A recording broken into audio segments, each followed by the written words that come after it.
Game 2 now getting underway. Koma will be spawning as the purple Terran versus the blue Zerg, and there's got to be some like StarCraft honor code where when you're playing against a Zerg, you don't choose purple. You really hate that, don't you? Well, it's so hard to catch drops. You're looking for like a little medevac dropship, and you're like, oh, okay, creeps over 70% of the map, and then people are like, Right. oh my gosh, you missed the drop. I'm like, I don't see purple on purple.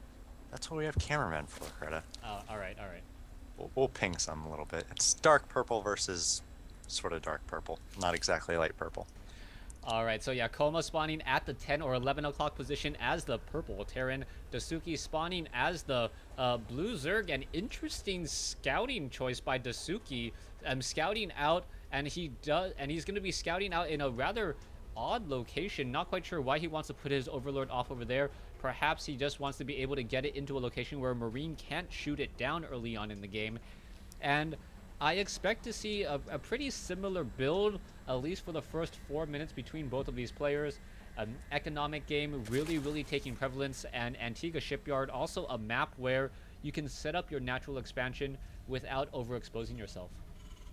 I actually like that Overlord positioning, making sure he's staying on the high ground and, like you said, no Marine's going to be able to go Overlord hunting. On maps where you've got these static positions or static spawn points, you know exactly where your opponent is. I think players really do themselves favors when they're able to take those small advantages based on that knowledge.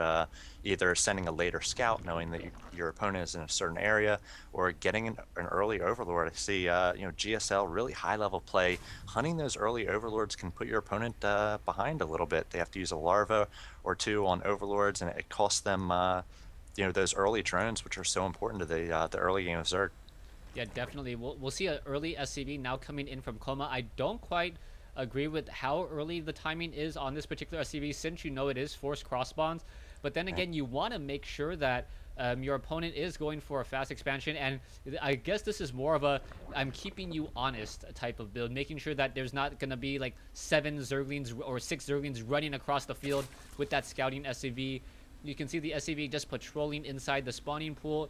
Has already been placed down, but no extractor yet, so Dasuki may finish that metabolic boost once more around the 9-minute mark, like he did in the previous game, in order to get that very strong economic lead early on. Yeah, you're right. I disagree with the scout timing a little bit as well. He's going to be in here probably a full minute or two before any gas is taken, but he really wants to see, sometimes Zerg players will take a gas right before the pool so that when the pool comes up, they've got about 100 gas ready to go. But Dasuki, once again, going to take a little bit of a late gas, and like you said, he's going to have the speed a little bit after, some Zerg players would if they went gas before pool. Alright, so Zerglin now chasing away an SCV. The SCV should not be able to make it back. I believe that with 4 Zerglings, those Zerglings, oh, they look like they regrouped for just a second and decided to let that SCV... No, the SCV decides to run back in. And this Alright, is important stuff because there's a roach warren going down for Dasuki as well. So if that SCV is able to spot that, it's pretty huge. He's got to use this queen to try to take down the SCV, and he will right before the roach warren is spotted. So that's a pretty big takedown there for Dasuki early on. yeah, so knowledge is key, especially in StarCraft 2. You don't know what's going on right behind that fog of war. And now it looks like Dasuki is going to be a little bit more aggressive. We'll see if he even bothers with Metabolic Boost, as he does have that Roach Warren down, and he may try to knock on the front door and perhaps force more units to come out. We are going into a factory, no reactor as of yet on the barracks, so it doesn't look like it will be I spoke too soon, waiting for that gas. So it will be Reactor Hellions again. Yeah, and with the roaches out, it looks like it's going to be 4 of them. I think that Dasuki is going to try to put on a little bit of pressure here. He doesn't yet have metabolic boost, so we'll see whether he gets that with his next 100 gas, or whether he keeps coming with the roaches. Also, Baneling Nest could be added as well to try to bust down the front door. Again, a very hard natural to defend as a Terran, just because such a wide ramp. If you try to wall off the top of the ramp, that can be very difficult. Instead, you have to sort of build that wall using your expansion, and just a few banelings taking down a bunker, and those very hardy roaches can cause a ton of problems. We do have the roaches pushing across the field, hoping to do some early economic damage and just force a lot of defense from Koma here.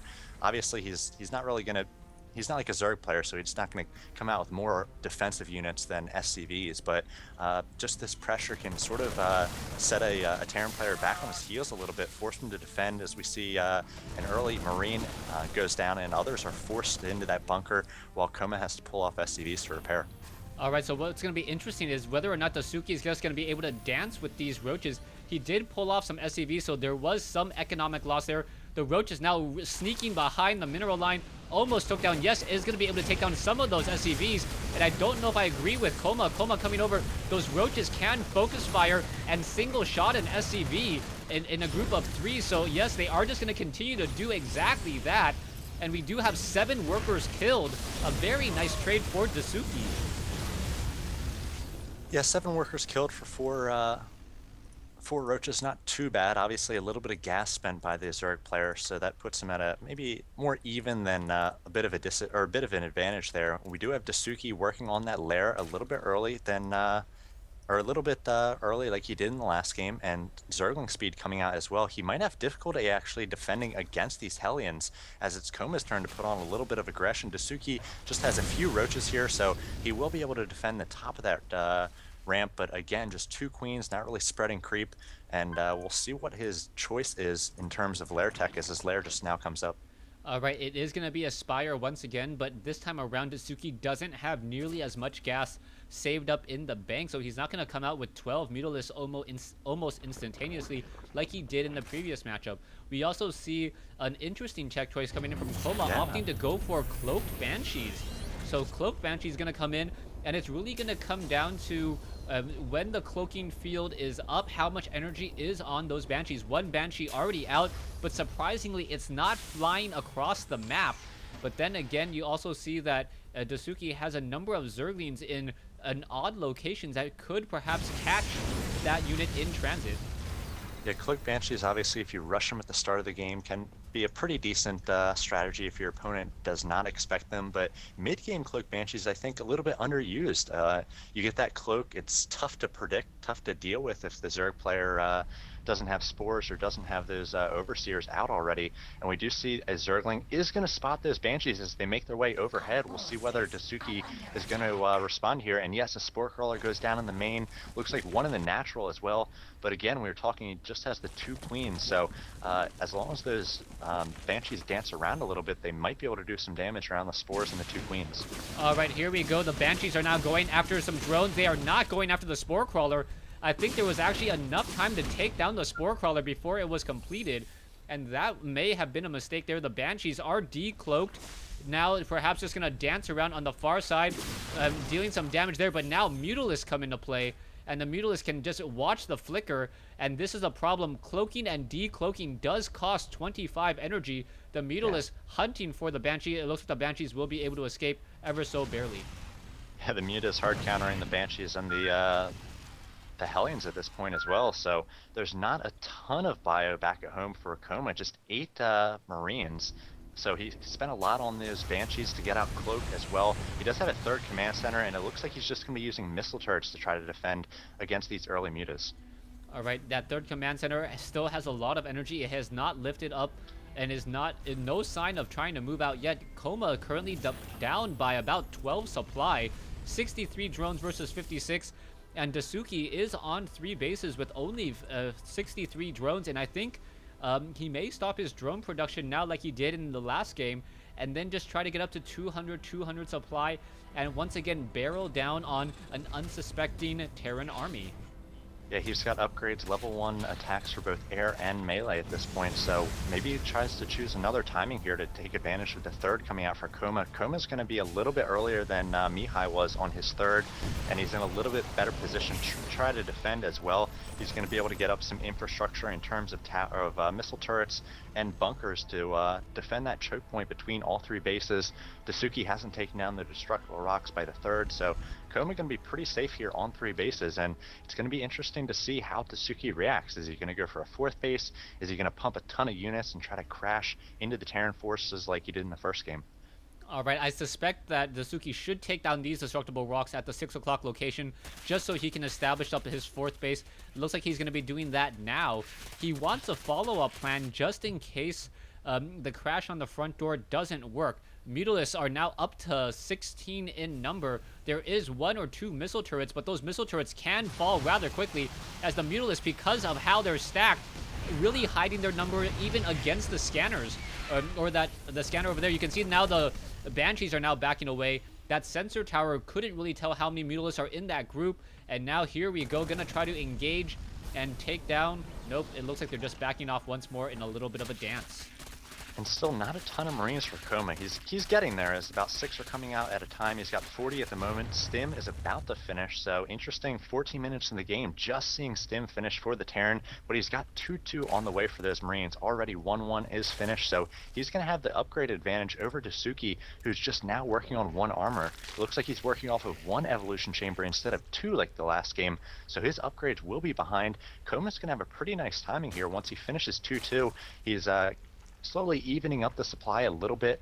He was down about 15 to 20 earlier, but evening things up, 162 to 167, being on that third base, really working for him. We did see that Dasuki just pumped a ton of drones. He's got 85 to now the 62 of Koma, so if a few more minutes go by, Koma's going to have a pretty decent timing with 2-2, and Dasuki's going to have a really nice economy off of these 5 bases and those 85 drones. Yeah, what's actually a little bit interesting is that Dasuki is a little bit behind in terms of supply, but if you take a look at the army sizes, it's about the same. Once you consider the amount of gas, the difference, it's about the same in terms of the attack force, but somehow Dasuki has about 28 extra workers over his opponents, so it may just be that he has higher, more expensive units in these Mutalisks and perhaps Infestors, as we now see Marines making their way out. The Marines do not have combat shield yet, so Banelings will be extra effective against those Marines. We'll see how this is all going to unravel.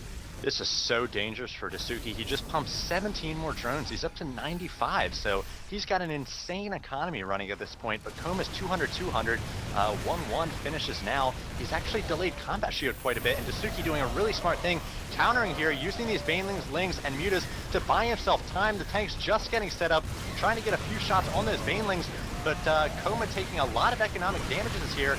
Dasuki's supply is plummeting as well, but he's using that economy to really try to get back into this, and he really delayed Koma's push there. Koma was 200-200, pushed out to that center watchtower, and Dasuki did exactly what he needed. He's got the Greater Spire on the way, he's got Infestors and upgraded Lings coming out as well, and delaying that attack really key for the Zerg player. Dasuki now also getting up a lot of spine crawlers. Dasuki running on 5 bases, has pretty much the entire southern portion of the map. We'll see how this is all going to unfold. There are a lot of spine crawlers here, so the spine crawlers will end up delaying the siege tank push, as the Banshees are now going to be going after the spine crawlers, and the siege tanks aren't even bothering to siege up anymore. It looks like they're just going to crash in on the front door. Fungal growth hitting, Banshees in the air getting stuck. We'll see whether or not Dasuki will be able to hold down, and the Infestor does not get off of fungal growth, as the Queen does get taken down. Yeah, and some late game Banshees mixed into this this comp as well, and using Cloak to try to avoid the mutas, but Dasuki was able to delay the Terran push so that he has out actually quite a few Infestors, 9 of them, so a lot of fungal growths will be hitting, and as soon as he gets a decent number of Lings to try to crash into this this force, he might be able to defend, but a lot of mutas being focused down by Koma at this point, and he's doing some decent economic damage. The third will go down. He's actually focused down quite a few Infestors as well. A scan goes off, more Infestors go down, just 7 Infestors left now, and Dasuki trading not so well with Koma at this point, losing a lot of gas, heavy gas units for just Marines. Still a ton of tanks left in this position for Koma. He's reinforcing with more tanks and Marines coming from his base. We'll be here in just a moment. He's got a pretty hard lockdown on this this choke point between the third and the natural for Dasuki. It's going to be tough for Dasuki to get units out and crush this. He's going to have to come from all angles. He's going to have a ton of units to do so, but it looks like Koma is going to be unsieging. This may be an opportunity for Dasuki. Dasuki now needs to get those Broodlords. He already has the Greater Spire. There we go. But is one Broodlord going to be enough? Most likely not. There are a lot of Banelings, but no burrow research. So it's going to be up to Banelings and Banelings alone against siege tanks.